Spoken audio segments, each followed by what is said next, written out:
महागठबंधन का हिस्सा बनना चाहता हूं, लेकिन आपको मुख्यमंत्री के रूप में किसी अत्यंत पिछड़ा और दलित के चेहरे को रखना पड़ेगा। ये 6 महीना कोरोना वायरस में जाके पॉजिटिव लोगों से नहीं मिलते, इसलिए हमने तो मौत के साथ समझौता कर लिया है। तर्का का कोई सवाल ही नहीं उठता। नमस्कार, मेरा नाम आलोक है। आप लाइव स्ट्रीम देख रहे हैं। क्या बिहार के महागठबंधन में चुनाव से पहले पप्पू यादव की एंट्री होने जा रही है? हम ऐसा इसलिए कह रहे हैं क्योंकि जब आज सुबह बातचीत हुई पप्पू यादव से तो उन्होंने साफ साफ कहा कि हमारी बातें जो हैं वो कांग्रेस को बता दी गई हैं, प्रपोजल जो है वो कांग्रेस को दे दिया गया है। ऐसे में क्या जन अधिकार पार्टी भी अब महागठबंधन का हिस्सा होने जा रही है? पहले से वीआईपी हो या फिर रालोसपा हो, इन तमाम दलों के द्वारा ये शिकायत निकल के आ रही है कि अभी तक गठबंधन में बात नहीं हो रही है। लेकिन क्या ऐसे में अब पप्पू यादव की एंट्री महागठबंधन में होगी? उस महागठबंधन में जिसे कहीं ना कहीं जिसके जो कुछ घटक दल हैं वो कहीं ना कहीं धुर विरोधी माने जाते हैं पप्पू यादव के, ऐसे में कैसे होगी पप्पू यादव की महागठबंधन में एंट्री? पहले पप्पू यादव क्या कुछ करें, ज़रा सुनिए। इस बात का ख्याल रखिएगा, मैं बहुत क्लियर आज कर देना चाहता हूँ कि हर परिस्थितियों में मैं अपने को कंप्लीट रूप से उसको साफ यह कहिए कि बिहार के निर्माण में और बिहारियों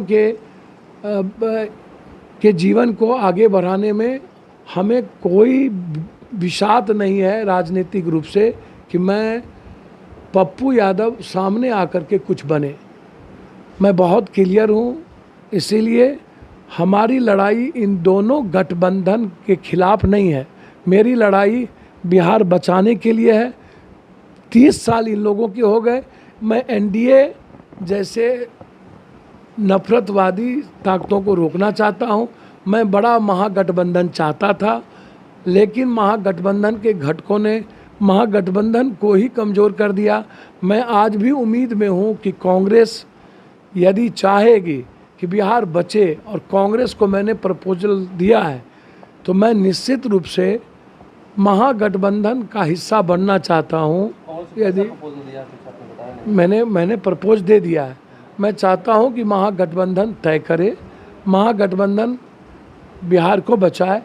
लेकिन जो प्रपोजल मैंने कांग्रेस को दिया है, कांग्रेस यदि उस बात को आगे बढ़ाती है, मानती है, तो मैं महागठबंधन का हिस्सा बनना चाहता हूं। अब महागठबंधन बना या ना बना उसमें कोई आपत्ति नहीं है।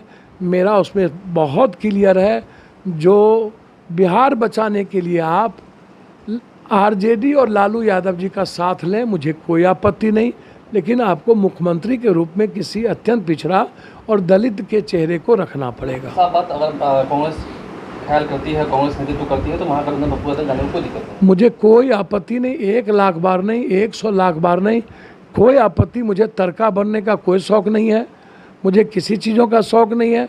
मैं अपने को समाप्त कर बिहार बचाने का मुझे सिर्फ शौक़ है।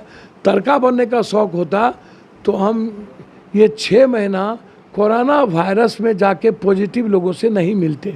हम अपनी ज़िंदगी, जो आदमी अपने को मौत के मुंह में ढकेल दे और अपने लाइफ को मौत के साथ भी समझौता कर ले, तो उसको तर्का का कहाँ स्वाद आएगा जनाब।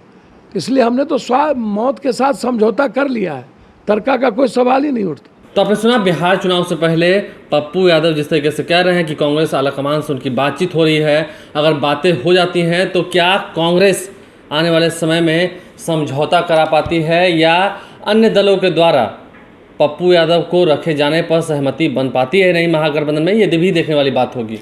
बहरहाल आप लाइव चीज़ कर रहे हैं, हमारे चैनल को सब्सक्राइब कर लें, साथ साथ फेसबुक पेज भी लाइक करें। क्या महागठबंधन में पप्पू यादव की एंट्री होगी चुनाव से पहले, और अगर होगी तो क्या मजबूती मिलेगी महागठबंधन को, या फिर गठबंधन में पप्पू यादव शामिल होंगे नहीं होंगे? सस्पेंस बरकरार है। ट्विटर हैंडल पर लाइव चीज़ को फॉलो करें। धन्यवाद।